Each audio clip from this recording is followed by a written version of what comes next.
Scott, what a difference does a win make? You know, in the week that follows, I imagine it's been a bit of a happier place this week. Without doubt. You know, all the doom and gloom of last week, it was a really difficult week, and to get through that, to show the character, because it really was a test of character for all the players in there, young and old, after the disappointment and the shocker, obviously the manager leaving, to pick up the reins again, and for Steve to take over and get us right and ready for the weekend, and then even to come back from a goal down at half time, it showed great character from everyone involved, and shows that we're really up for the fight to the end of the season, that's for sure. Steve says he's just happy to keep working away, not thinking too much about the long term, but how would you guys assess the job he's been doing here? Great. I mean, look, we know what Robbo's all about.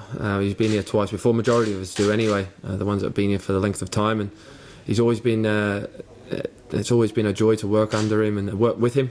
I think the manager leaving gave him and the staff his blessing to kick on and try and make things better here. So as players, all we're concerning ourselves about is hopefully we do our best on the park and do our job, and if we do that, then we give Steve every possible chance of maybe taking the reins here, which I think most boys would be more than happy with. I know you weren't involved, but how do you protect against the players being fearful of going to Aberdeen? I think coming off the back of a win helps that a lot. I think if we had a loss against Kilmarnock, I think there would be a little bit of that fear possibly going into that. But I think there would be a lot of people, a lot of boys there, wanting to make amends for obviously that disappointing result on that night. And it seemed from what I heard and from what I've seen, that everything Aberdeen touched that night turned to gold. So you're hoping clearly that that's not going to be the case again. Without question, Aberdeen at the moment, not just in quality terms but in mental terms, are in a great place right now. And you can really see that they really believe now. Maybe they were telling everyone at the start of the season that they were probably the second best team in Scotland, but you can really see it now that they believe that they are going to finish second this year, so that they are a real threat at the moment, and they walk on the pitch with that huge swagger at the moment. So it's up to us to try and frustrate them on the weekend. And previous to, I think it's our last two results up at Pittodrie, the one in the top six, and that result just recently, our results haven't been too bad there. So hopefully we can go there and frustrate them and come out with a good result. You came from behind to win last week, which has not happened very often this season. How much of a step forward was that, knowing that you've got that in you? A huge step. Like I said, I think with all the circumstances going in on around the football club at last week, and to go 1-0 down, it's easy just to throw the towel in. But I think shows a great test of great character of the players we've got here, that after all the disappointments of the recent weeks, and then going a goal down at Kilmarnock away from home, who are obviously in and around you, and if they win then they can go further ahead of you, that all these things go through your mind at some point or another, even during the game, especially when you go 1 down and then they get another chance and you could be 2 down.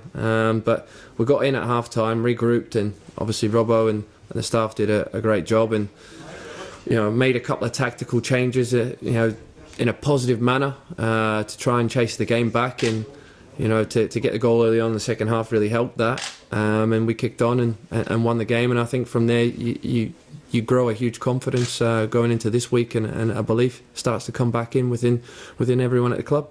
Stephen was saying that he's freeze-framed a shot with all of you at the end celebrating together, just to stress that unity is what you need. Is that just things like that just kind of bring you together, make you realise what you need to? Yeah, I think you have to realise that in tough times, and I think even before on Monday, before we heard the news, the players all got together and realised that something needed to be said, and we needed to have that unity and try and get through this tough period together and work hard. And certain things, if they're not right, then we needed to address them. We certainly did that, and obviously it's a shame that the manager leaving has to readdress that even more so.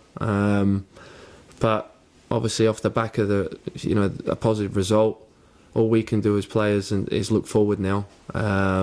It's disappointing as it is, and for the first time in my career, I've never seen a changing room so disappointed when a manager leaves a football club.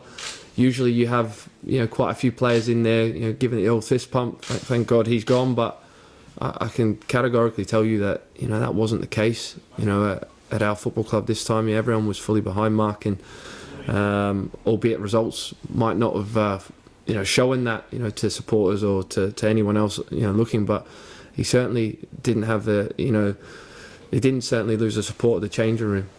It was just so unfortunate that these things happen. I think Robbo touched on it best to us as players, which was a reality, was that you're fortunate as players that you get to go again.